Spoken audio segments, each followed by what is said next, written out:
but I do know it'll get me in trouble, so I'll stop there. Give it up for Daniel Spencer, everybody!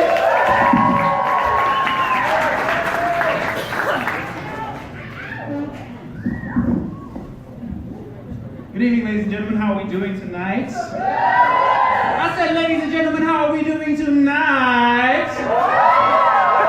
That's the energy I like. Ladies and gentlemen, there are two things that you will recognize about me tonight. The first is that, I'm low-key handsome. Not like a lot, just enough, though, right? You're like, okay, he's decent, right? The second thing you will recognize is that the only reason I am handsome is because I have a sexy accent. Yeah, it works out great for me for the ladies, right? It takes my sexiness up about 10%, which comes out to an average of about 10% sexiness. The other 90% is just, personality and humor and other things people don't appreciate. So it's fun.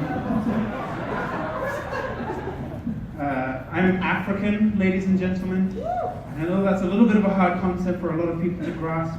Because, I know what goes through people's minds when I say I'm from Africa and I look like this. They're like, aren't Africans supposed to be starving?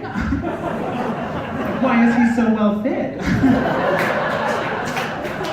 It's a new diet I'm trying out called the American Dream.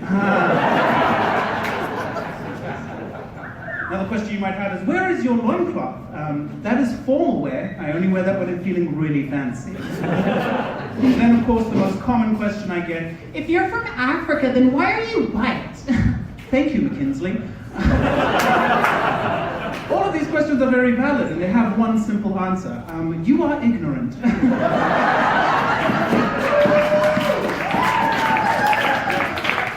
There is actually some food, clothes, and white people in Africa, as shocking as that may seem, right? Sometimes I don't even believe it, right? I look in the mirror as a fat, white African, and I'm like, you shouldn't be a thing. But I am. It's almost like I'm Bigfoot, right? There's enough evidence to back my existence, but deep down, you just feel stupid for believing it. It's fun being a white African, though, because you don't see us very often. We're kind of mythological that way, right? Almost like a unicorn or a leprechaun. Only, instead of giving you a giant pot of gold, we'll just give you a giant dose of Ebola. So that's what we have to offer in Africa. And you guys are really dense. You're like, disease? We conquered it, okay? It's not there anymore. It's fun. I've been out here in America for about 3 years, ladies and gentlemen. I love America. Let's get a round of applause for your country, America. I love America. There's a lot of things that I like about America. The main thing that I love the most is fast food, as you can tell. The reason I love fast food, you have to look at it from an African perspective, right? Because when we talk about fast food, it's in reference to how fast the food is running, right? And I don't know if you can tell, but I'm definitely more of a gatherer than a hunter, so it's fun. There's a lot of things that I like about America, but there's a lot of things that I don't like about America too, right? I don't know if you guys recognize this, but I'm single. You guys are like, oh, we do. Oh, yeah. Just looking at that whole frame, yeah, we do. You're single, right? But it's hard. It's hard being single. In particular in Utah, it's hard being single in Utah. More importantly, it's hard being single and fat in Utah. Yes, and I can show you why. Yeah, let me show you. Let me show you. Now, have you ever dated or kissed a fat man? Lying is a sin. And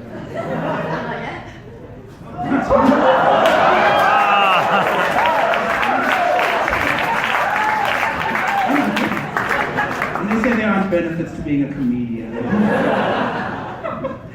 Man, that's just the craziest part, right? People, if we're being honest, society's perception of fat people is that we're gross, right? The fatter you are, the more gross you are. But I don't think that's the truth. Right? And I'm going to show you guys tonight why that is, okay? Okay? For instance, right? It's created these weird trends in society where skinny people only ever like to set their fat friends up with other fat people. Yeah.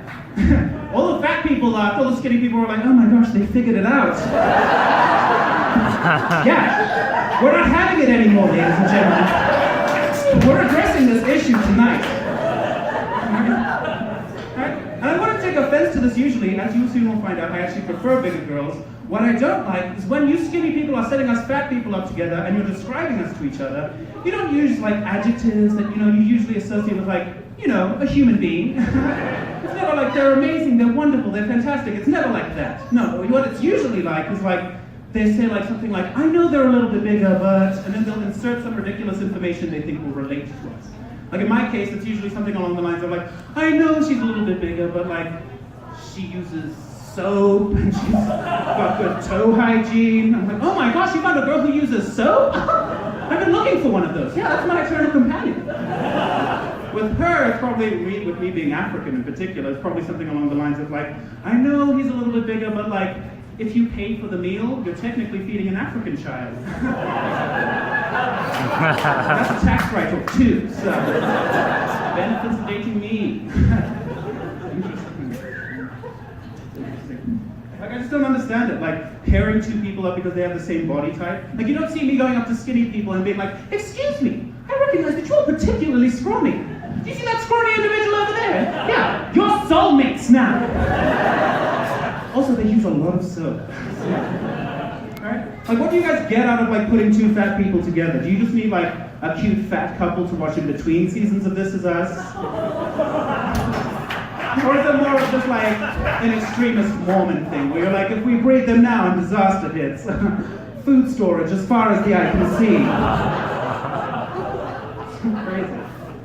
Like I said, I just feel sorry for you skinny people. Like, I feel sorry for you because like you aren't willing to explore, go outside your boundaries, what society tells you should do, right? And I'm sad because you guys don't understand one simple fact. Fat people are better at making out than you are. Yeah. Sorry, what have you got quiet? You're like, I don't believe that. But let's look at the facts. The fact is, anything with a higher fat content tastes better.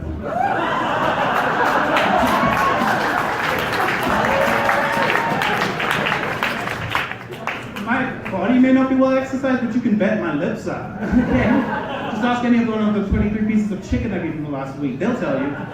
We have good mouth feel. We have good mouth feel. But there's one thing I can encourage you to do tonight, ladies and gentlemen, in particular skinny people. Go out and kiss a fat person, okay? Go out and kiss a fat person, because if there's one thing I can promise you in general, it's this.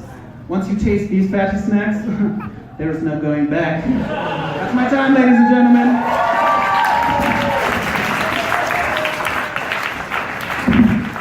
You guys have a good time.